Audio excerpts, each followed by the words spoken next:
That was President-elect Donald Trump ringing the New York Stock Exchange opening bell. An iconic moment. He's the first president to do this since Ronald Reagan. And just look at the reaction from the trading room floor.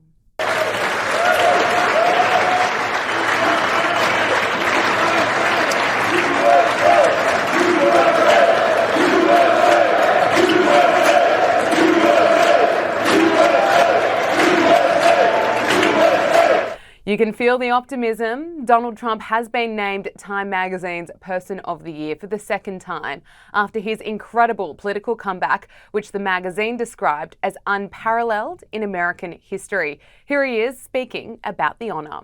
It's really been something very special, and I have to say, Time Magazine getting this honor for the second time, I think I like it better this time, actually, because... Donald Trump also stopped off to speak with reporters, promising to cut taxes. We're going to bring it down even below that. You pay 21 if you don't build here, and meaning your product or whatever it is you're building. And if you do, we're going to try getting it down to 15%. But incoming Vice President J.D. Vance joined Donald Trump at the New York Stock Exchange with a cheeky message to stockbrokers. What's up, guys? It's 9:48. Shouldn't you be making money? American hedge fund manager Bill Ackman says that the incoming Trump administration is one of the most pro-business and pro-growth that he's ever seen. It's a great day because the president's in obviously great spirits, and we're stepping into, I would say, the most pro-growth, pro-business, pro-American administration I've perhaps seen in my adult lifetime, certainly. Here are some of the photographs of Trump's photo shoot with Time Magazine, and he told the magazine that in the election campaign, we hit the nerve of the country. The country was angry, and he was asked about Kamala Harris and what her mistakes were. And his response, it's brutal. Donald Trump said, taking the assignment, number one, because you have to know what you're good at. As harsh as he might be, he's right, because Kamala Harris failed to deliver a strong campaign despite having more than $1 billion in funds to play with. But the vice president had been shortlisted by Time Magazine. Independent journalist Brittany Hopper joined Power Hour for her take. That wouldn't have been my first choice, but look, she could have potentially been the first female president of the United States of America, so I can understand why she was possibly in the running. But I think that they chose the correct person, President-elect Donald Trump. He obviously won the majority and the popular vote and the electoral vote, so I think that that was the best choice. Yeah, I agree with you.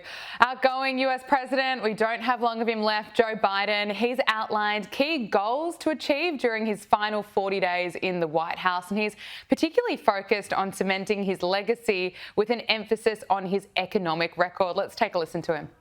Next month, my administration will end and a new administration will begin.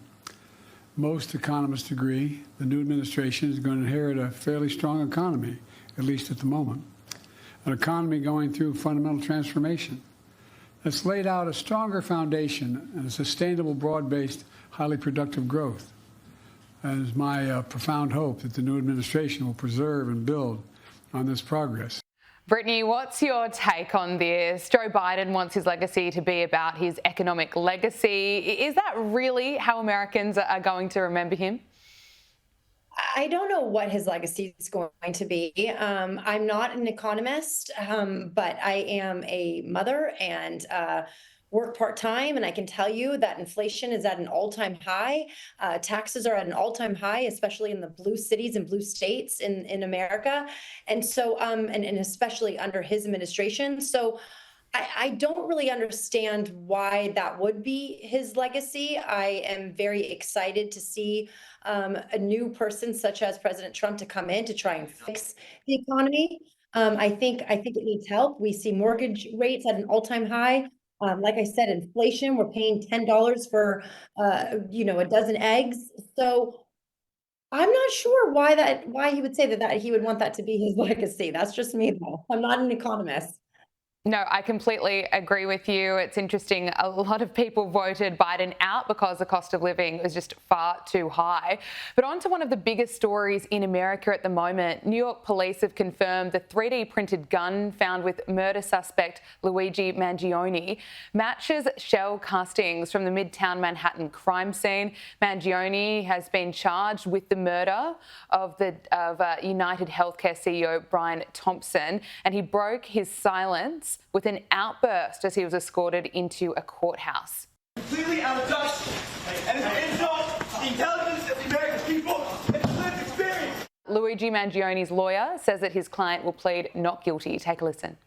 The only charges that we've seen thus far have been the ones here in Pennsylvania, and we have pled not guilty to those charges. A person can waive extradition. And it was my opinion and my advice under the circumstances that he not, and I emphasize the not because apparently there's news reports already going out that he waived his extradition. He did not do that. And so that's why we wanted to make sure we're going to use the process and use the Constitution and the rights that are available to any one of us in this room and any American citizen or person charged with a crime. Brittany, what more can you tell us? This is such a big story in America, making headlines right here in Australia. Hopefully there will be justice for Brian Thompson. This is such a crazy story. I mean, there's so many different rabbit holes one can go down. There's a lot of conspiracies out there saying that this isn't the suspect.